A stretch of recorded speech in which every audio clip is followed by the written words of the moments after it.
Gabriela Figueroa e Ignacio Franco siempre tuvieron claro que querían vivir en un barco, de madera para ser más concretos. Su primer velero medía casi 8 metros, 26 pies exactamente.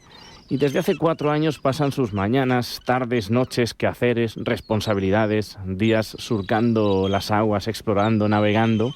Y su vida en pareja en el Thalía, un velero clásico de madera Parodi. Vamos a conocer su historia y cómo es esa experiencia vital y forma de pasar cada jornada que ellos han elegido, algo que les encanta y disfrutan, como cruzar y recorrer el Río de la Plata, formado por la unión de los ríos Paraná y Uruguay, en el cono sur de América, entre Argentina y Uruguay. Algo que tiene sus peligros y riesgos por su calado y poca profundidad. De hecho, hace 9 años les tuvieron que rescatar allí. Están en Antes de que amanezca Gabriela e Ignacio. Buenos días desde España. Gabriela, Ignacio. Hola, ¿qué tal? Buenos días. Hola, buen día. Se oye bien, el sonido es bueno. Llamada allí a América. Bueno, lo primero, para que os conozca un poco nuestra audiencia, breve, en 2 líneas para presentaros. ¿Cuáles son un poco vuestras raíces, perfiles profesionales? ¿Estudiasteis alguna formación en particular, estudios o cómo es en vuestro caso? Bueno, en mi caso estudié ingeniería informática. Uh-huh. Hace ya unos 20 años ya que me recibí en ingeniería informática. Y trabajé en un banco durante muchos años acá en Buenos Aires, en un banco conocido acá en Buenos Aires. Bueno, acá no en Buenos Aires, sino que estamos en Uruguay ahora, sí. Pero en Buenos Aires trabajaba ahí. Pero bueno, más que nada mi formación académica siempre estuvo rodeada de computadoras, de sistemas, siempre estuve trabajando atrás de un escritorio con la compu, básicamente. Uh-huh. Y bueno, yo soy contadora, trabajé muchos años en venta también, y bueno, y actualmente nos empezamos a dedicar a algo relacionado a la náutica para poder seguir este proyecto de vida a bordo, y bueno, empecé con gestoría náutica ya hace unos años, y eso me llevó a tener hoy un broker naval de unas 25 embarcaciones, que las tengo publicadas siempre en Buenos Aires, son embarcaciones con bandera argentina, y ahora estoy tratando de implementar embarcaciones uruguayas. ¿Desde cuándo y por qué os gusta el mundo de la navegación, los barcos, el agua, el mar, los ríos? ¿Alguno empezó antes que el otro y animó al otro a adentrarse en ello? ¿Cómo fue? Sí, yo arranqué bastante más de joven, bueno, yo hoy tengo 47 años, y ya a mis 18, 20 ya andaba incursionando en el agua, me dedicaba más a la pesca. Sí.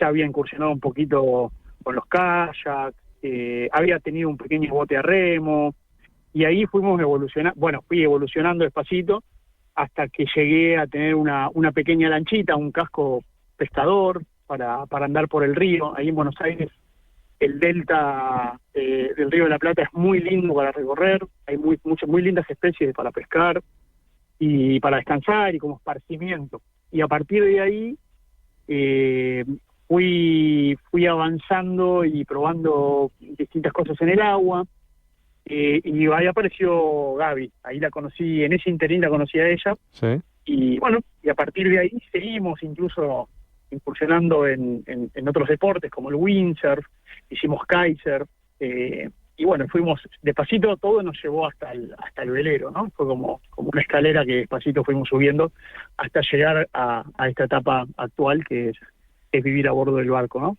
Qué bueno. ¿En tu caso, Gabriela? No, en realidad el velero lo conocimos los dos, sí, sin saber nada de velero en realidad. Solamente Nacho hacía el deporte del kitesurf, como comentó recién, y pasamos por una marina que había un cartel de venta de este velero que vos comentabas, de casi 8 metros de eslora, de unos 26 pies, el velero Ibicuí, un barco de madera enfibrado. Y bueno, esa fue nuestra primera experiencia. Compramos el barco sin saber nada, entregamos una camioneta que teníamos viejita en parte de pago, y así fue nuestro inicio en lo que es la navegación a vela. Fue medio a los a los golpes, por decirlo de alguna forma, porque no hicimos un curso como hacen la mayoría por ahí, que lo ideal es hacer el curso y después ir a mirar un barco, y bueno, nosotros arrancamos medio al revés. Pero bueno, también nos dio un montón de satisfacciones. Con este barco estuvimos navegando muchísimo. Navegamos muy seguido, íbamos todos los días al barco. Y bueno, nos dimos cuenta que nos gustaba más estar en el barco que estar en un departamento, ¿no? Eso también fue un poco el hincapié de tomar esta decisión de vivir a bordo. ¿Qué era lo que más, ahora os voy a preguntar por esa primera embarcación y demás, pero qué era lo que más os gustaba y ansiabais de todo ello, sobre la vida en el barco, sobre navegar, explorar? ¿Qué era aquello que más os apasionaba, siempre os gustó desde el principio?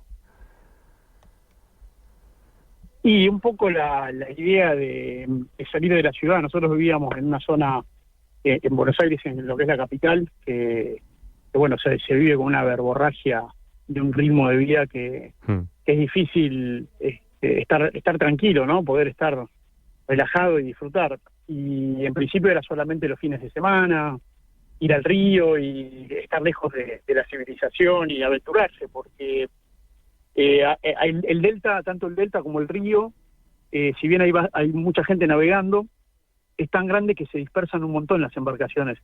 Entonces, ya haciendo unas millitas desde el lugar de amarre, ya uno estaba básicamente solo, capaz a 2 o 3 millas a la redonda no había nadie, y todo eso, bueno, genera como una cierta aventura, ¿no? Una cierta...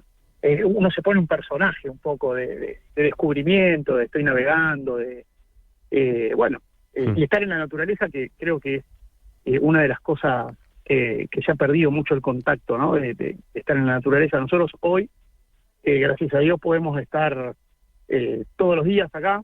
En este momento estamos en un arroyo que se llama Riachuelo, sí, en una localidad de Colonia, en Uruguay, que es un lugar totalmente salvaje. O sea, hay caballos, vacas, hay yararás, y unas playas espectaculares, y es un lugar que no está explorado, básicamente. Tiene muy poca la gente en realidad visita más los en temporada de verano, digamos. Ahora ha llegado enero, febrero, pero durante el año no hay nadie, entonces es como que todas estas cosas son las que a uno le llevan a involucrarse un poquito más en la naturaleza, el día a día, ¿no? Pero básicamente eso fue lo que nos conquistó, de estar viviendo a bordo. ¿A ti, Gabriela? No, lo mismo. La verdad que en los dos coincidimos en que estar cerca de la naturaleza y estar más tranquilos, después de muchos años de estar en la ciudad, creo que fue un cambio positivo. Al principio, cuando hicimos el cambio de vivir a bordo, toda la familia, amigos nos miraban como locos, como que nos iba a ir mal. Claro, que os decían, ¿no? De vuestro entorno. Es una decisión que no es para cualquiera, ¿no? Sí. Pero bueno, lo fuimos llevando. Cuando nos mudamos al barco, estábamos con nuestros 2 perros, ahora uno se nos fue, el Tyson, pero la verdad es que también ellos nos acompañaron en todo momento, y también estar más tiempo con nuestros perros, que para nosotros son nuestros hijos, es como que también fue un punto a favor. Que ¿había algo que os diera respeto, eso que os pudiera tener en alerta, quiero decir, miedo a algo sobre todo el universo del mar, el agua, navegar, viajar? No, la verdad que no miedo, sino más curiosidad que miedo, digamos. Ya. Al principio siempre hay temores, ¿no? Por los cambios y las cosas nuevas, siempre hay temores a lo desconocido. Pero a medida que uno va dando los primeros pasos, ese temor se empieza a convertir en curiosidad. Entonces cada vez esa curiosidad te lleva más arriba, más adelante, siempre un pasito más adelante, siempre uno toma los recaudos, ¿no? Esto también es parte de eso. Ya uno empieza a tomar confianza en uno mismo, en el barco y en la tripulación del barco, que en este caso, bueno, somos 2, pero las responsabilidades y todo lo que implica se va acomodando a la misma aventura, digamos, ¿no? Digamos, lo que quiero decir es que más más tira a salir a aventurarse que los miedos, ya, o los temores, ¿no? Hay más curiosidad que temor. Entonces, eso genera que uno siga avanzando. No, la verdad que miedo no hemos tenido nunca, para serte sincero, miedo no lo hemos tenido nunca. Miedo no, Por lo menos no hasta acá, no al barco, no al agua. Nos han tocado tormentas, nos han pasado cosas más menos, pero miedo no.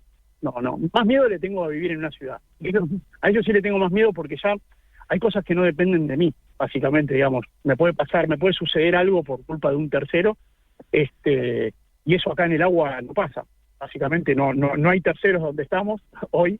El único tercero que pueda haber es la naturaleza misma y básicamente no. Los riesgos son mínimos.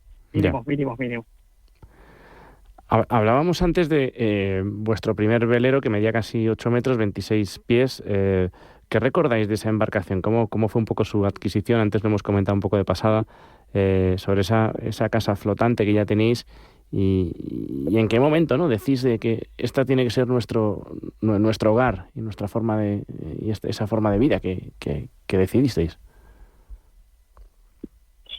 Nuestro primer barco fue algo como sorpresivo, porque la verdad que no lo esperábamos. Fue algo que lo mirábamos desde la costa, como mucha gente. Se hacían los días de verano, acá en los días de calor, esas noches lindas, y veíamos los veleros fondeados ahí afuera en la costa de San Isidro, de Olivos, y siempre lo mismo, curiosidad, mirar y decir, che, ¿qué tal será tener un velero? ¿De qué se tratará? ¿Cómo será quedarse ahí a la noche, tirar el ancla? También lo veíamos como algo medio alejado, porque al principio cuando uno no entra en el mundo de la vela, de la náutica, cree que es solamente para un sector económico, y la realidad es que nosotros nunca fuimos muy adinerados, fue todo con mucho esfuerzo, hasta el día de hoy incluso, que vamos haciendo paso a paso, que vamos aprendiendo. Pero la verdad que el Ibicuí, que fue nuestro primer barco, nos enseñó y nos dio un montón de satisfacciones. También tuvimos que aprender, tuvimos que afrontar ese primer cruce con el tema del rescate, que vos comentabas antes, y ahí también es como que no nos agarró miedo, sino que más respeto a la naturaleza. En ese momento estábamos muy verdes, muy nuevos, y también conocimos un mundo, bueno, el mundo de la náutica es una comunidad muy unida. Siempre se están ayudando. En Uruguay hay un grupo de voluntarios que se llama ADES, que ellos trabajan voluntariamente para hacer rescates, y hoy por hoy estamos más involucrados con ellos para dar una mano o para lo que sea que necesiten. ¿Qué viajes, qué lugares y qué recordáis especialmente con esa embarcación? ¿Cuál es?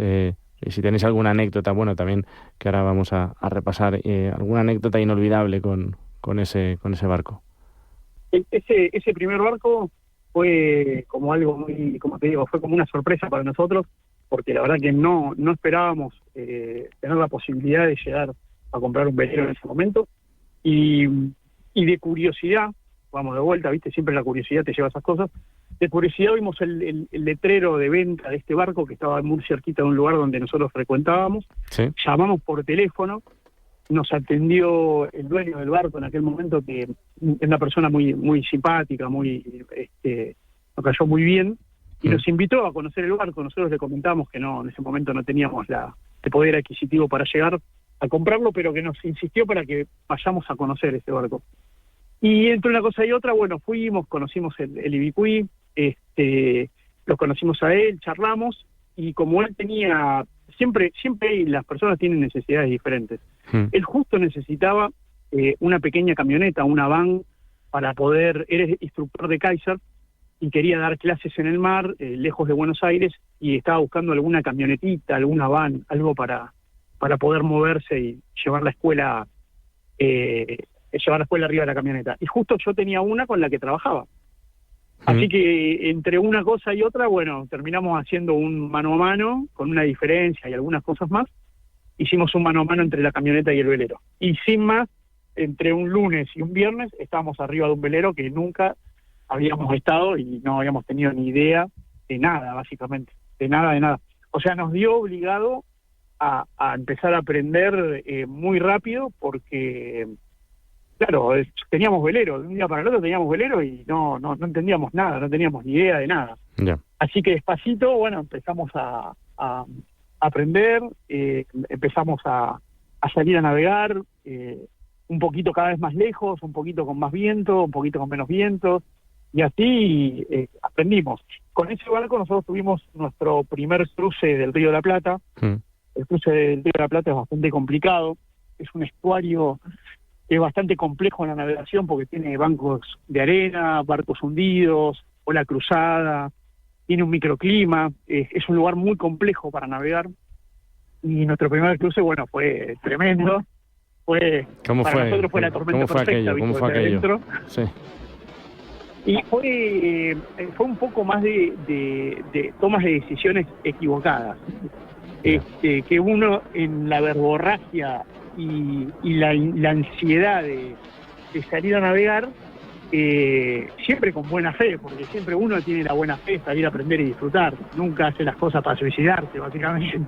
Pero bueno, se hizo una mala lectura del pronóstico, y con esa mala lectura del pronóstico nosotros salimos en un horario equivocado y las horas de navegación no nos permitieron llegar al destino antes de que el viento cambie a una posición mucho más violenta e incómoda, ¿no? O sea, pasamos de navegar con 15 nudos a 40.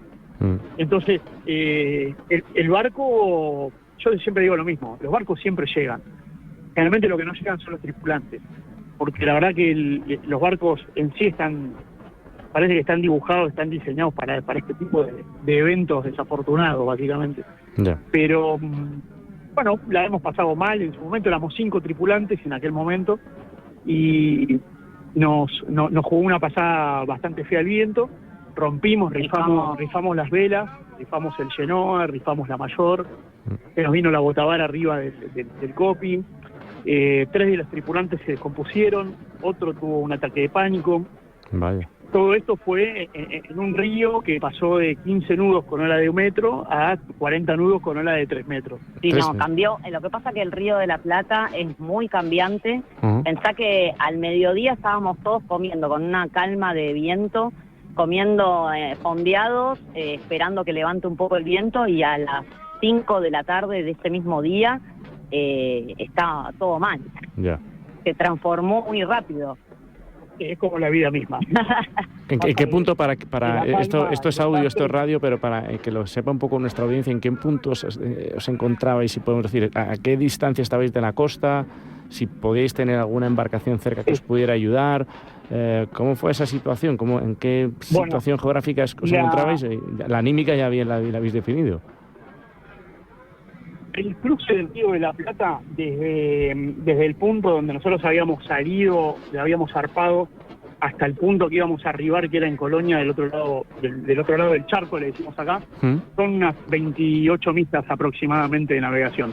Nosotros estábamos de arribar a unas 10 millas, unas 3 horas más o menos de navegación, al ritmo que veníamos alrededor de los 4 nudos y medio.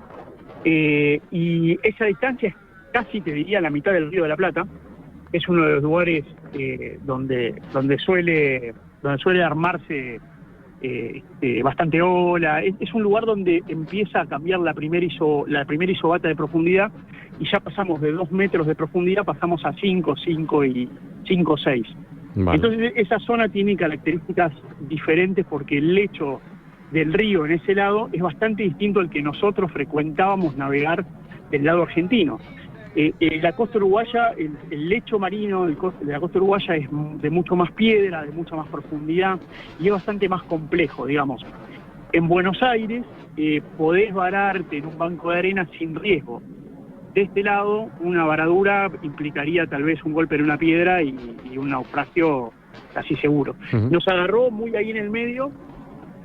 Justamente ese mismo día había una regata que corría San Isidro, Juan Lacase. Juan Lacase es un destino que está un poco más al este de Colonia, a unas 20 millas náuticas hacia el este, yendo para lo que sería Punta del Este. Sí. Y esa regata, que venía bastante más a sotavento que nosotros, También tuvieron varios inconvenientes los regatistas, muchos decidieron pegar la vuelta y correr el temporal de vuelta hacia Buenos Aires y otros derivaron hacia Colonia. Nosotros tuvimos que pedir Mayday después de los 20 minutos de intentar reorganizarnos un poco y ver cuáles eran las alternativas. Tuvimos que pedir Mayday porque no encontrábamos y tampoco estábamos capacitados en ese momento para tomar una decisión para volver a llevar el barco a casa, básicamente. Así que tuvimos que solicitar Mayday y con la respuesta de ADES Colonia tuvimos... Una embarcación que es especialmente para rescate, nos llevaron a remolque a 2 nudos de velocidad con la ola de frente, a veces íbamos a un nudo. Ahí nos empapamos, el frío empezó a bajarnos la temperatura, estábamos ya con un principio de hipotermia, la verdad que llegamos medio agotados, tardamos muchas horas en llegar a Colonia en ese momento y nos recibieron con ambulancia, la verdad que no fue nada agradable, pero bueno. ¿Temisteis por vuestra vida? Esa noche misma se rescataron 12 embarcaciones de las 40 que habían cruzado, y en algunas con tripulaciones experimentadas, pero bueno, habían tirado palos, se habían roto timones, se había descompuesto tripulación. Si tuvimos miedo en algún momento, creo que fue ese. Ese fue el momento en el que realmente vimos posible ahogarnos realmente. De hecho, hasta en un momento nos despedimos entre nosotros. Llegó a ese punto, llegó un punto en el que nos despedíamos, porque el barco ya tenía 50 centímetros de agua adentro. Vaya. Éramos 5 personas, 2 de las chicas estaban descompuestas adentro. Bueno, una ola casi metida a una de las chicas fuera del agua. En una ola de través, justo pudimos sostener a un tripulante, todos con salvavidas, por supuesto, ya para ese momento. Sí. Pero uno de los tripulantes quedó colgado de la banda y pudimos sostenerlo de los pies para no perderlo. Y bueno, todo eso se desarrolló muy rápido, pero la respuesta también de rescate uruguaya fue rapidísima. Al cabo de 40 minutos, la ADES 19, que es una lancha de rescate, es una lancha que está diseñada para navegar en los mares del norte, ¿sí? Preparada para dar vuelta de campana, con 1.200 caballos de fuerza, y una tripulación de 7 personas que estaban totalmente preparadas para esto. Bueno, nada, se llegaron hasta el punto donde estaban, evaluaron la situación, y en medio de todo ese desastre de ola, de viento, nos tiraron un cabo de remolque y nos remolcaron durante 7 horas hasta la costa de Colonia. En el interín, con un bote rápido, hicieron el traslado de un tripulante que ya estaba... atrás de una isla que estaba más refugiado, más del viento y la ola. Sí. Pudieron hacer un traspaso de uno de los tripulantes que ya estaba para el cambio, estaba para bajarlo lo más rápido posible. Así que después de 7 horas llegamos a Colonia, y con las chicas con hipotermia, el barco con medio metro de agua y una situación durísima. Esto nos quitó las ganas de... esto nos quitó las ganas de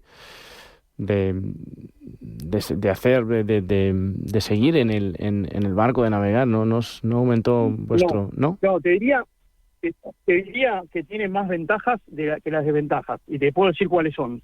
Por un lado, la gente que nos rescató, ADES, hoy son parte de la familia, porque para mí ellos son familia. Sigo en contacto con ellos periódicamente. Soy el padrino de la hija de uno de los jefes, de uno de los patrones de la embarcación. Que eso no lo cambio por nada, porque nosotros estamos acá en Uruguay y ellos viven acá muy cerquita, así que son parte de la familia. Y por otro lado, poder conocer al río realmente como puede ser, realmente tener la experiencia de poder vivir de un río embravecido de verdad. Y por otro lado, el aprendizaje, ¿no? La lectura que tenemos hoy de la meteo es totalmente diferente. Sí, en ese momento, no existían las cosas que había muchísimo para ver. Lo que pasa es que nosotros no estábamos capacitados también para las lecturas. Ya. Y hoy hay mucha más información. Esto, ya imagínate, pasaron casi 12, 13 años. 9 años, perdón. pasaron 9 años y bueno, hoy hay muchas más herramientas, pero independientemente de las herramientas, lo que aprendimos creo que fuimos nosotros, que fue lo que más nos enseñó. No está bueno pasar por eso, pero qué sé yo, es una forma de aprendizaje, aprender, bruscamente y entender, de poder comprender cuáles son los límites del barco, los límites humanos también, porque qué pasa por la cabeza de uno mismo en ese momento, ¿no? Entender, porque es raro estar en una situación así, hay poca gente.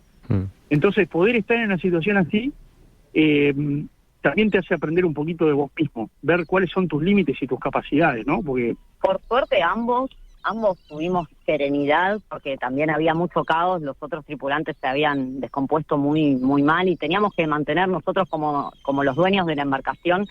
Creo que también esto, mantuvimos la cordura, de estar tranquilos, de mantener la calma, que eso es importantísimo, y tratar de poner paños fríos ante esta situación. Los dos estuvimos bastante tranquilos. Bueno. Y dentro del caos, ¿no? Sí. Caos, ¿no? Yo creo que dentro del caos hay ciertas escalas de tranquilidad. No es la misma tranquilidad que uno tiene diariamente, pero sí, fue una experiencia que a ver, si hoy la podría evitar, si tendría que elegir volver a pasarla, con todo lo que trajo atrás, lo haría de vuelta, digamos. Si me tuviera que suceder de vuelta, bueno, porque sé que atrás de eso siempre vienen cosas buenas, pero no se la deseo a nadie. Bueno, y ahora a seguir. Siempre voy a estar infinitamente agradecido, no solamente de la tripulación que nos rescató, sino también del barco en el que nosotros viajamos, porque ese barco aguantó el arrastre de una lancha que la tiraba con 1000 caballos de fuerza desde el palo con un cabo durante 6 horas y llegó básicamente sin daño, solo con agua. Ahora estáis bien, que es lo que importa, y nos ha encantado que nos hayáis contado, bueno, cómo empezó todo, escucharos bien y que sigáis navegando, surcando los mares, viviendo y disfrutando de la naturaleza, como bien habéis expresado Gabriela Figueroa e Ignacio Franco. Agradecemos vuestra presencia en Antes de que amanezca, en esta charla al amanecer que hemos tenido. Muchas gracias por tomarnos en cuenta y por invitarnos. Gracias a vosotros. Un abrazo desde España. Otro. Gracias por todo. Saludos.